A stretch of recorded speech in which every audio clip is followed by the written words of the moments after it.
I was thinking about that too in regards to what more could come of this. You've mentioned about the idea of basically adding cybernetics to human beings so that they become cyborgs, and that will be when someone surpasses you in your own words. But I was thinking of how you can sort of write a sonnet in 20 or 30 minutes, a great sonnet, and how they could sort of transpose that over into playwriting and maybe telekinetically put all the words on paper in 20 or 30 minutes and get their thoughts coalesced.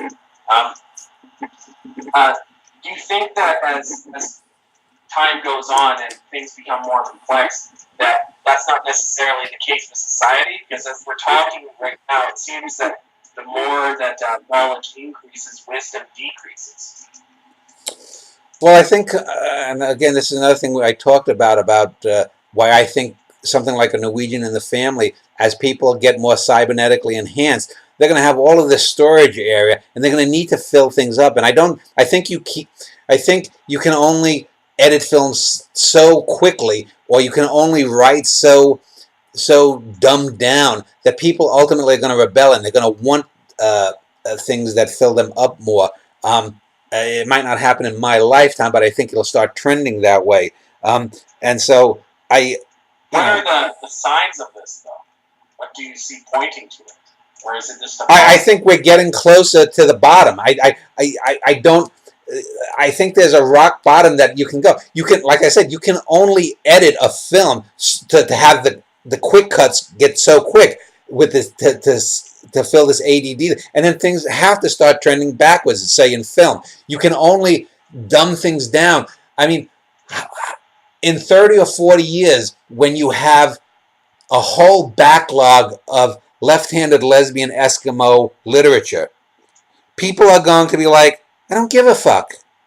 I don't give a fuck if your pussy gets cold when you're laying next to the whale blubber. I don't give a shit about this. Let's have a book where you may have a left-handed lesbian Eskimo, but she's dealing, like in my exteriors, with a mother who's dying, so that her left-handed lesbian Eskimo-ality is not the main focus, because this is not interesting. It's not interesting that you're a gay Canadian and that I'm a myopic straight American male.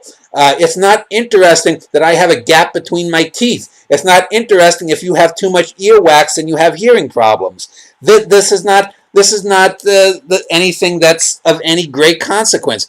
And yet people focus on these things that are just basically minutia rather than the things that are really important.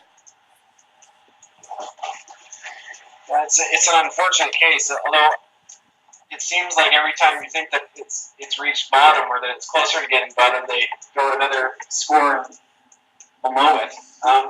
The example too was when I was talking to you about your prediction over the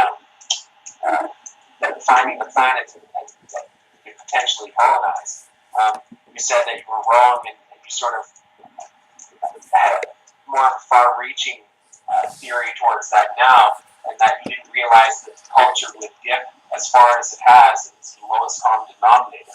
Well, yeah, I think I was more hopeful 15 or so years ago that science and the burgeoning of the internet would help that. But I think one thing you see with science, and I peruse science articles all the time, along with philosophy articles, is that because you have so many outlets for these science articles, they repeat the same information over and over. And sometimes they're so behind with this information that they'll take, say, a D.B. Cooper piece and reiterate it 6 months after the piece has already been shown, or they'll talk about dark matter all the time. They're always finding something with dark matter every 2 months.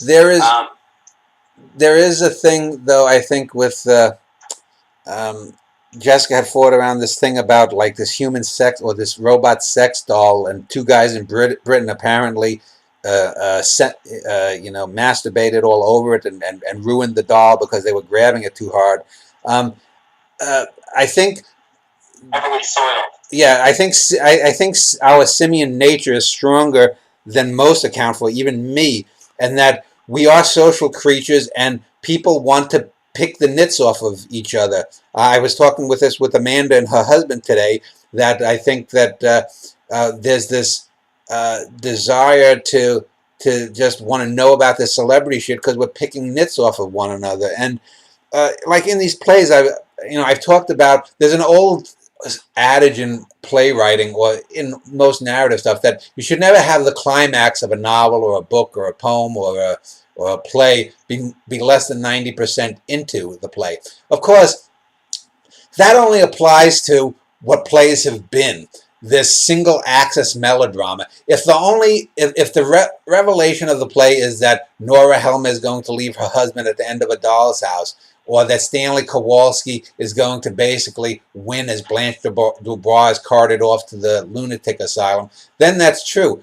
But in a play like I have, like that Hung Up on a Dream, or the Lujack sisters play, maybe After He's Gone or whatnot, if you have 5 or 6 axles, well, I can have the de facto main axle that if this play had been written by anyone else, it doesn't have to be 90% or farther, and it could occur in the 50% in or 30% in because I got 4 or 5 other axles in the play to worry about, and that's what your real work is anti-climax. What? We find out that your work is anti-climax. Yeah. Norwegian, for example, you find out that Polly Arabelli is dead right at the beginning, and then it leads into the whole plot that got him there. Yeah, and it has nothing to do with climax. Climaxes are sort of a cheap gimmick. Yeah, and for example, like in a play like the Beethoven play, the Henry Miller play, the character, well, we know he's going to die right from the beginning, but it's not about his death. And that play is actually more, in a sense, you could argue, about Danny Wagner. And why is Danny Wagner thinking about this guy he worked with 25, 30 years gone, 15 years after he's died? And in a sense, a lot of the plays you can argue that the one with the Mel Hardenberger, A Woman of No Consequence, is this play really about her, or is it about Danny and why he's interested in talking to this woman? And so they, in a sense, I mean, famously, Beckett's Waiting for Godot is supposedly a non-climactic play, but that's because nothing happens and nothing of any real depth happens, and the play is about the lack of depth and the anomie of the characters and the anomie of life. In a play like this, though, I do the same thing, except these are rich, highly developed characters, the Mel and Danny Wagner. Even if you've never read or seen anything else with Danny Wagner, and Danny Wagner comes off as a complex, interesting character. The Melissa Hardenberger character is rich and complex. And so it's a much better two-character play than Waiting for Godot because it's actually engaging things. It's not just saying, oh, life is filled with ennui. Whoa, I'm going to just... I mean, there are things that happen and there are complexities that happen, and it's a much more difficult play or much more complex play, rather, than something like Godot. When was Beckett's heyday? What were the years? I have a question for you. 40s through early 70s, maybe.